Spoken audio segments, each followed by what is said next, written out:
It moves. I got another one. Yes. Well, I'm going to look at the eyes of Tammy Faye Baker. You remember Jim Baker, Tammy Faye Baker? The ones who went from, oh, there's just these little traveling preachers setting up a little tent. And there's a lot of little towns. And basically saying, Jesus loves you, give us money. Jesus loves you, give us money. And they went from that little thing to having their own satellite network and their own network. And as I said, Jim Baker told Reverend Farwell, you get 3 million people? Why, we do 20 million people. Farwell didn't like that. But they went from the poor preachers, and of course, people gave them money. Jesus loves you. Give us money. People wrote checks. They paid for dinners. They wrote checks. They did this. They did that. They got their own little television thing on, you know. And they racked in the money. All the phones. They cried. They did this. And Tammy Faye could sing. In this movie, the producer was the star of this movie. Let's see, Jessica Kristen? I don't know. Starred in the movie, was this, main speaker, singer, and she helped produce it. And like everybody else that were involved, I don't know what it cost, but I would think it cost over $10 million to produce, maybe 20. Yeah, because everybody in it got paid. Everybody behind got paid. But it only took in $2.7 million. That's the box office take.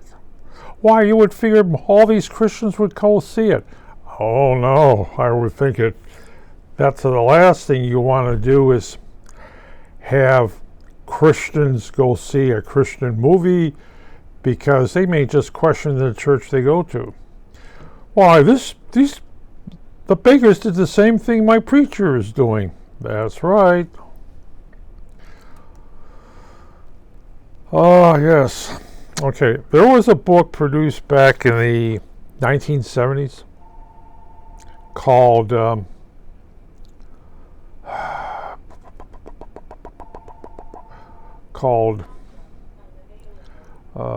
let's see, The Preachers. Yeah, that's The Preachers. And it followed the televangelist preachers of that time, the ones on the radio, ones on TV, the guys in Crystal Palace in California, and how they would rack them in, bring them into the thing. They would go out in the parking lot with a little plate and pass it around. Oh, yes. They went bankrupt. They followed a Reverend Ike in New York. He could fill on a Saturday night Madison Square Gardens. His congregation, there was that many. And they came in their Sunday bests and their fur coats, mink. And he said basically this, as he had a gold leaf car he drove around. Somebody put gold leaf on it. He said, yeah. He said basically his father was a poor street preacher. Rented these fronts of a store. Many times they went to bed hungry, and God didn't provide very much. And he swore that when he was, and of course, playing the piano, they had a little organ, and his mother played the organ, and his father preached, and he collected this stuff, the plates, and they didn't get much. And he swore, that's not going to happen to me when I become a preacher. He says, I am not going to preach in the poor neighborhood. I'm going to preach to the rich people. And that's where the money is. You don't, if you're a storefront preacher, hey, good luck. You might own the building and not pay county taxes on it, which is actually, that's usually what happens. But he said he racked in the money. He also built his own church.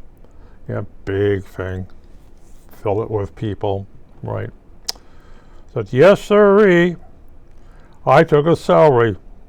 The church bought the car, the church bought the house, the church bought the church bought this, the church bought that, and I'm the guy who has the 501c3. I sign that, and I am going to heaven rich. That's right. Remember Billy Graham? He was a little preacher running around the country. You know, Jesus is this, and Jesus. They did an article on him. Yes, sirree. And his children would go around with a plate. They would collect the stuff. He says, well, there's an overhead.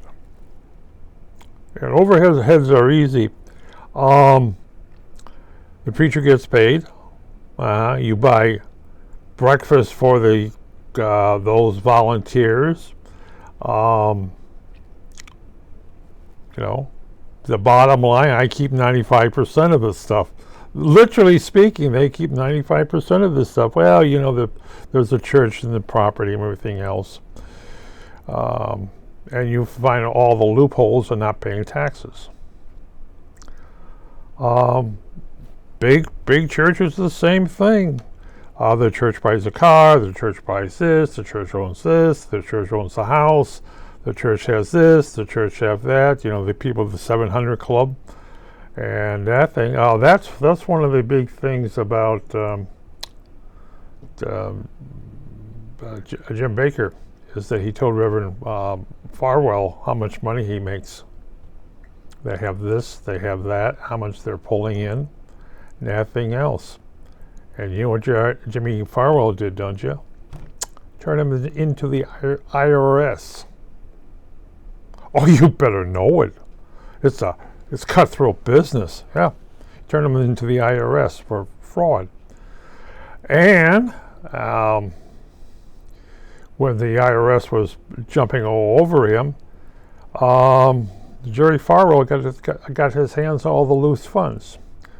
I would say I heard, and I can't prove of this, but on a Friday night, the Baker's bank account had $10 million in it. Well, the IRS was going to go after that, and then next Monday at 9 a.m., bank open, it wasn't there. The IRS can't prove what happened to it, and Jerry Farwell was sitting right there. Jerry Farwell got all Baker's members. Oh, yeah, he's a sinner. Oh, he's also gay. Oh, no, I only did it once. I sin here and I sin there and I sin. And the wife, of course, sits there and cries away, and the phones keep ringing. Oh, yes, you know, confess, confess, confess. Who's the other guy? Not Pat Robinson. There was another preacher like that. But the thing on Tammy, the eyes of Tammy Bakker, they did the very beginning. They were very poor, very Christian and everything else, and they were going to do this, and Jesus loves you, Jesus loves you, Jesus is going to take care of you. And basically people wrote them checks, big checks. Oh yeah, oh yeah. And that's the way you get the thing. Jesus loves you, Jesus loves you. Give us money, give us money. Not as ruthless as that, but pretty well ruthless. And hey, go to your local church down the street.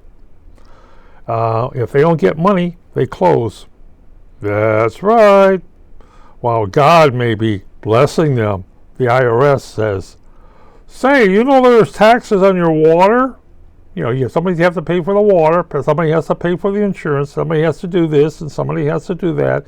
And while God may be on your side, we want our money. Oh, yes, you're greedy. Oh, no. That's the doing business. And the state will ask this question, too. Are you a corporation? Are you a non-profit corporation? Yeah. Well, you're going to pay your taxes. Afterlife pays taxes. I pay taxes in the state of Illinois. Oh yeah, Afterlife always pays taxes. Yeah. But that's another one of the hang-ups with religion. You're not allowed to have money.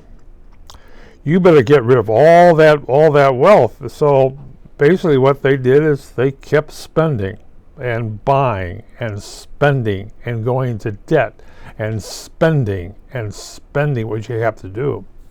All your churches have to spend. And what do you mean by that? You know that big screen you got screens you got sitting in front of the church and the sound systems and everything else? You paid for that. Oh, by the way, if the church goes belly up and bankrupt, they're going to have to sell off all of that. And they're not going to give it to you. That money goes to whoever owns a 501c3. As in the bakers here, the creditors came in and took what they could. And what they didn't, Jerry Farwell and friends took the rest of it. Gee, there's no money left over. Well, I have to go to the bakers. Oh, I spent it all. And basically, if you look at what they were talking about, it's pretty well. And anybody remember Robert Williams? I think was The Leap of Faith. Believeth in God, and God will cure you of your diseases. Believeth in God, and the cripple will walk. Well, you have to really answer this thing. What did Jesus mean by the blind shall see? No. The cripple will walk. Not physically walk. It's all in the mind. Talking as a rabbi, telling the people around him that from the Jewish viewpoint, okay, right, a poor man will have a better chance of going to heaven than a rich man. Eye through the needle, all that stuff. Not real, but literally that way. That right. And of course, you better understand. If you listen to your church, they're there to fleece you out of the money that you make. Yes, sirree. And you got to understand, being a religious person afterlife, we get all these messages on how to literally con you out of your hard-earned money to make you feel guilty because you happen to be wearing a pair of shoes and 400 people in Africa are not. To make you feel guilty that you have a loaf of bread in front of you where the people in Africa only have crumbs. To make you feel guilty that you're an American citizen, or you're white, or you're brown, or you're green, or you're red. Because you must feel guilty and give money to the church so they can take care of them. Of course, the church takes 95% of whatever you give anyway. That's right. That's why the guy drives around in a nice car, lives in a nice house, has bottles of wine in the back, and likes to eat steak. Doesn't make any difference. You can only eat a can of beans, pork and beans, of course. But hey, think of the poor children that you are protecting, you are helping, you are clothing, you are doing this for, and you are doing that for. Now, you may not be able to do that to your own children, but you must understand, Jesus loves you. And when you give, Jesus will love you more, many times more. So give. And God will love you and reward you on earth and in heaven. Or something like that.